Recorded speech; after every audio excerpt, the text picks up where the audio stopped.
It all starts with a simple rock. Smash it, and you get almost pure silicon. Purify it again and again until it's nearly perfect. Melt this silicon and dip a tiny crystal into the molten metal. Slowly pull it out as it cools, forming a single, flawless crystal. Slice this crystal into thin, shiny wafers. These are the building blocks of every CPU.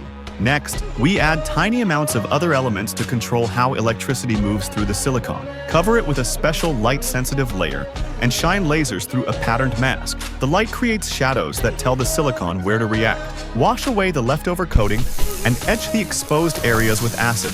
Layer by layer, chemical reactions, metal connections, and polish turn this wafer into a finished silicon chip.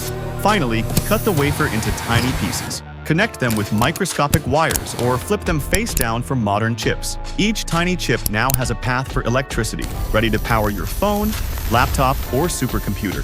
From a rock in the ground to a CPU in your hand,